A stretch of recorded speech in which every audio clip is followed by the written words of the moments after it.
where the inmates made brushes, and a tailor shop. Other work assignments, like the laundry, kept the place running. You can see some of the laundry buildings along the shoreline.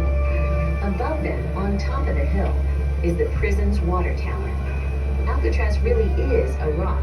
It has no water of its own, so even today it has to be shipped over from the mainland. Now, look at the big building way up on top of the hill. That's the cell block.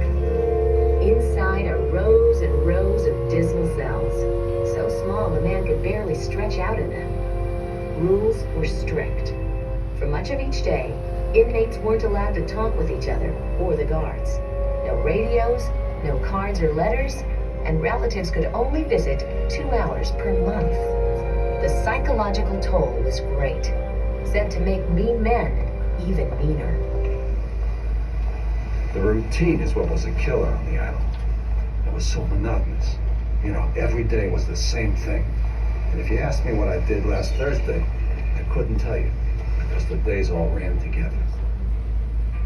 There were a lot of guards at Alcatraz. In fact, one for every 3 inmates. Prison guard Maurice Morris Ordway worked at Alcatraz almost the entire time it was in operation. He spent some of his time in lookout towers, like the one you see near the shoreline. The only guns that were carried were in the towers. No guns anywhere else. The towers were equipped with automatic weapons and 45s and gas guns, and that was it. Other days, Ordway watched the yard. Inmates who behaved were allowed to spend a few hours out there each day. Some played softball or dominoes. Others just sat around. And the so-called bleachers of the yard, people who were sitting around doing nothing but talk. Or maybe there's a bunch of them walking around. You don't know what they're talking about. Plan to escape or something. But that's the yard for you. The prison's location, so near the life of the city, didn't help much either. The bright lights of the city could seem almost close enough to touch. I was out in the yard, and maybe a couple friends of mine, they start talking about a couple of chicks they ran wild with or something. I used to walk away. I didn't want to hear all that, because all you're doing is hurting yourself. I remember when I could see out the window at nighttime over by Berkeley. The lights over there was like looking at another world. I don't think in the 4 years I was there, I looked out that window more than 2 or 3 times. I became pretty hard in that respect, blocking things out. Some of the ruins you see along the shoreline were once homes for correctional officers, their wives, and their children. That's right, a generation of children grew up on Alcatraz. They took a ferry to San Francisco every morning to go to school. The same ferry that, on the way back, might be carrying new inmates. Over the years, there were 36 escape attempts, but only 3 inmates were successful.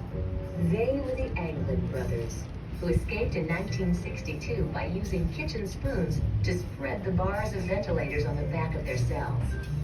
They crawled out of the vents, made it to the shoreline, and slipped into the icy waters. It was a 1.5-mile swim to the mainland. The Anglin brothers either drowned or made it to land and a new life. No one knows for sure, but they were never seen again. Ironically, dozens of hardy swimmers now cross this distance regularly in competitions such as the yearly Escape from Alcatraz swim. Now, look up at the top of the hill. See the lighthouse? That was the first one in California. The burnt-out structure next to it was the warden's house. Maurice Ordway remembers what the warden told him when he arrived at Alcatraz. We were all lined up, and he made a little speech. He said, you people are making history. Don't ever forget it. This place will go down in history as one of the most popular prisons that will ever be opened. Alcatraz cost a lot to keep open, so the government closed it in 1963. Deserted, the island returned to its original inhabitants, the Alcatrazes, which is Spanish for pelicans. It remained empty until 1969, when a group of Native Americans occupied it. Did you see some of their graffiti as you passed the island? The Native Americans said that an 1868 Sioux treaty gave them the right to claim any federal land not in use. The U.S. government disagreed. They fought the treaty in court and won the case in 1971. Ever since, Alcatraz has been a national park. You can visit and take a tour of the cell block.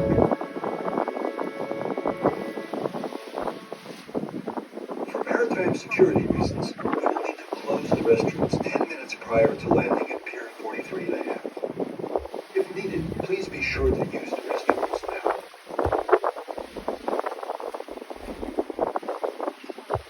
Now, look over at the far shore of the bay, away from Alcatraz. Those hills in the distance are the East Bay. Directly ahead along the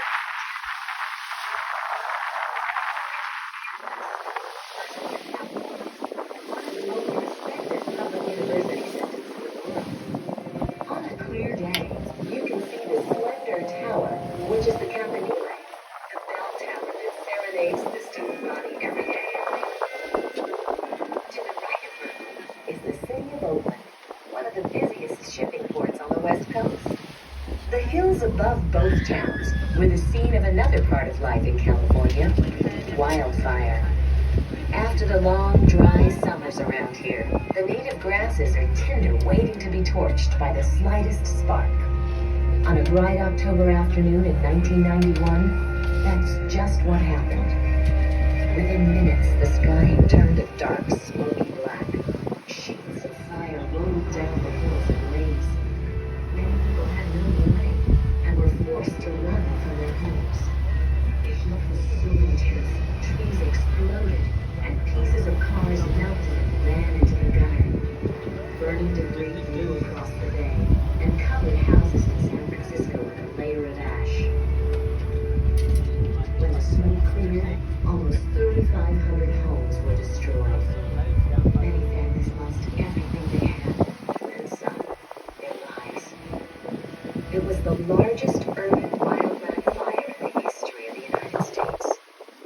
In the years that have passed, the neighborhoods have been rebuilt, starting again from scratch. Ahead of us now